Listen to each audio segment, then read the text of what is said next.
The other story that we're watching so closely, the raw emotion in the sports world and beyond as people continue to mourn Kobe Bryant.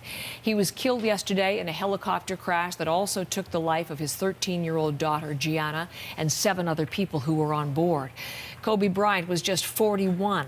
Video of the LA Lakers coming home yesterday from a game in Philadelphia, which happens to be Kobe Bryant's hometown. And they had just heard the news that he'd been killed. One of the people there in gray, that's LeBron James.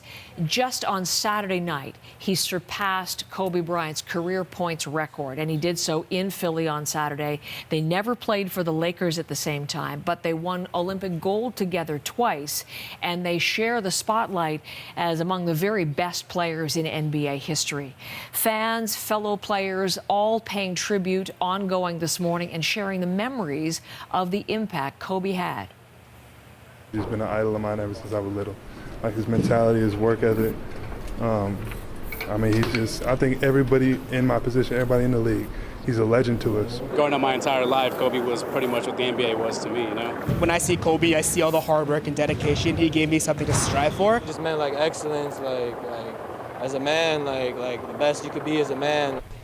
So some of the signs there and the words of fans who gathered immediately at word of his death outside the Staples Center where the Lakers play. Bryant did that rare thing. He played for one team through his whole career, 20 years with the Lakers, bringing them a total of 5 NBA championships. The investigation into the helicopter crash in which he died is still underway. In fact, very early stages of it, really, in Calabasas, California. Steve Futterman is right near the crash scene today.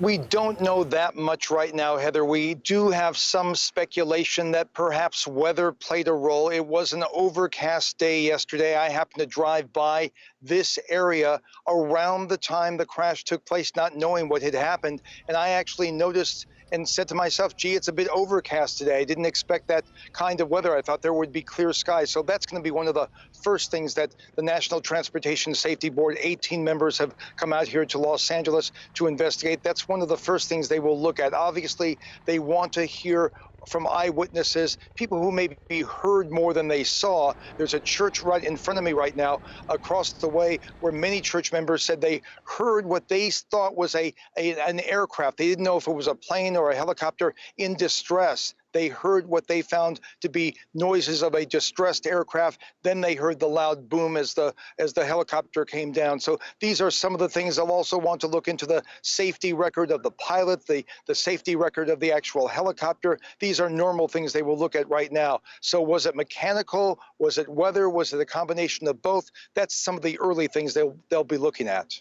I'm going to bring in some pictures again, Steve, because the scene outside the Staples Center was just remarkable through the afternoon and through the evening with the fans and their makeshift memorials and the messages and the candles. Those are continuing in this morning. What are you hearing and seeing from the fans in that area? Well, fans congregated both at Staples Center and here in Calabasas, also at Kobe's Mamba Academy, where he was heading with his daughter and the other people on the plane. And we should talk about those who were killed on the plane. 9 people.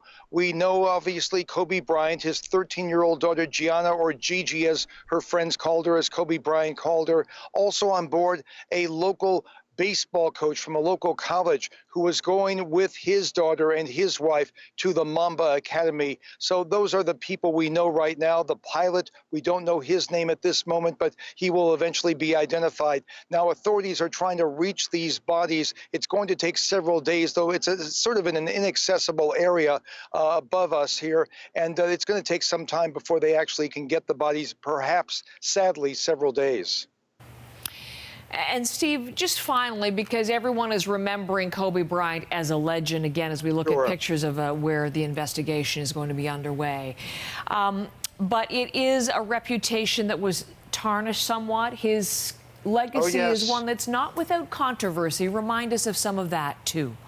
Yeah, listen, we know about the accomplishments, the 5 NBA championships, the 2 gold medals in Beijing and in London. He won an Oscar as well for a short film. But yes, in the early 2000s, he was accused of sexual assault by a young woman in Eagle, Colorado. He was actually charged. And Kobe Bryant, if he had been found guilty of those charges, faced decades perhaps in prison.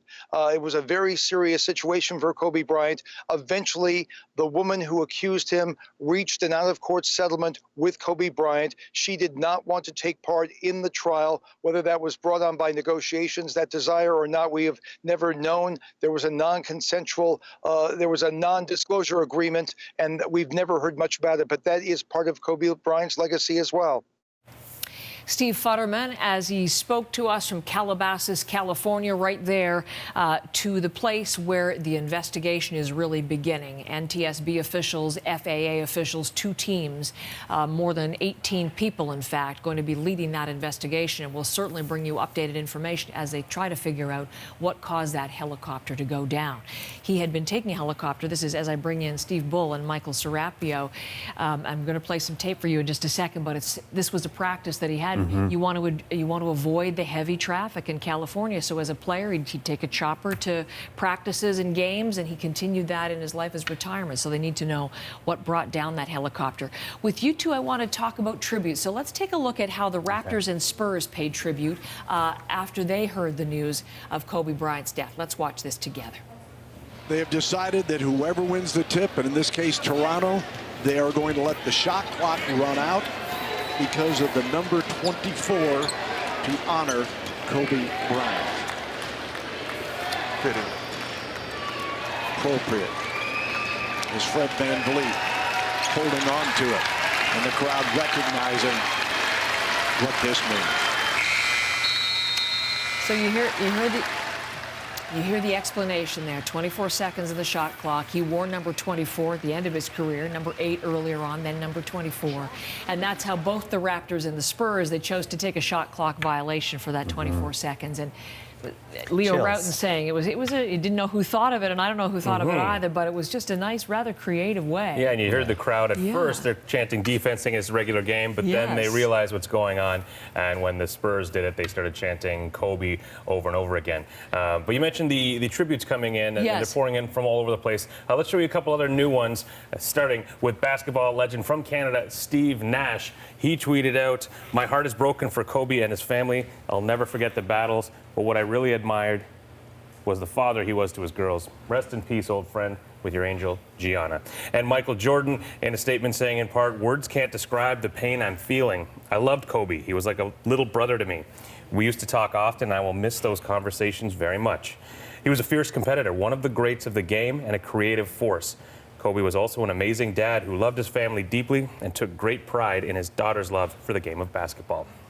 We're going to talk about that with Michael in a little bit more detail, too. Michael Jordan, it's interesting because everyone was saying Michael Jordan was gone from the game with the current crop of players, so they didn't really see him at his best. It was all about Kobe in terms of inspiring the players who are on the court right now. But they all harken back to the love for his daughter. Love for his daughter, and you know, love for his daughter, love for the game, and those are the two recurring themes here. Because sadly, Gianna, his 13-year-old, did die with him on that helicopter when it went down in the Calabasas hills, and his love for both was very poetic. In fact, when it comes to basketball, we got a sense of that poetry in the narration that he gave to the short film for which he won the 2018 short animated Oscar, Dear Basketball. I want people at home to take a listen to some of the words. And again, this is his love of the game, which extended to his family. Take a listen. That's what I chased. I wanted to be respected by him. And once I reached that level, I knew I did something. So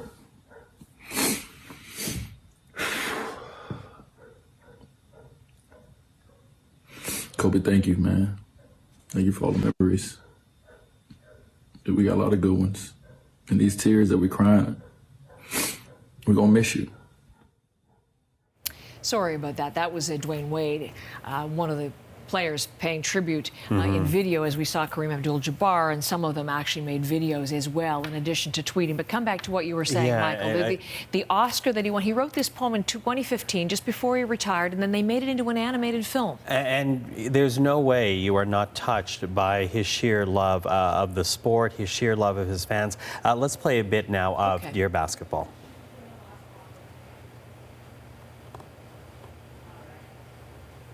I knew one thing was real. I fell in love with you. A love so deep, I gave you my all. From my mind and body to my spirit and soul. And, you know, it goes on to say, Heather, I did everything for you because that's what you do when someone makes you feel as alive as you've made me feel.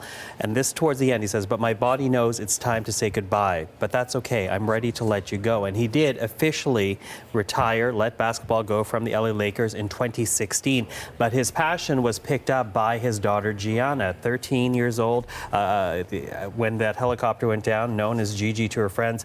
And sadly, she did die. And she was his pride, loving the fact that she was determined to carry on the family business. Take a listen to Kobe Bryant talking about Gianna on Jimmy Kimmel. The best thing that happens is when we go out and fans will come up to me and she'll be standing next to me and they'll be like, hey, you gotta have a boy, you and V gotta have a boy, man. You have somebody carry on the tradition, the legacy. She's like, oh, I got this. Ain't no boy for that, I got this.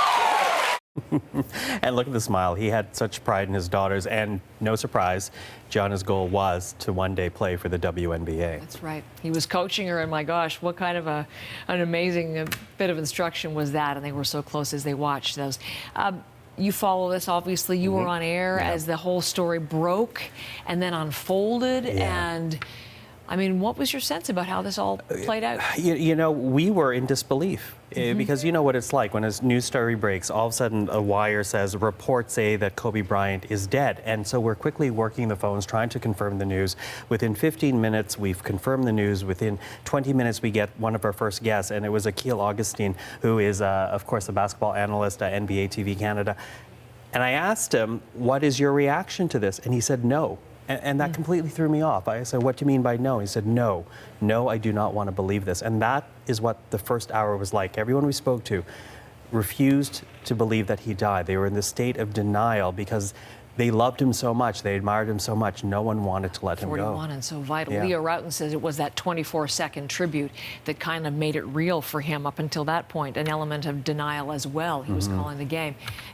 Lots of talk about this in your circles, I'm sure, your sporting circles. Everyone's talking about it in all sports. It's sort of the buzz, you know, because he transcended the game. He wasn't just a star in basketball. He was a mega star around the world, one of those one-name players. You know, everyone knows Kobe, everyone knows Tiger, and so you're right. He was just 41. He was a young man. He had retired, sure, and focused on his family, but he's very young. His family's very young, and he was sort of starting the second stage of his life, and just actually recently coming back to the NBA, because when he retired, he didn't watch the games. It was actually his daughter that brought him back, and it was to coach him, and all the players saying how great it was to see him on the sidelines, but it wasn't as a competitor.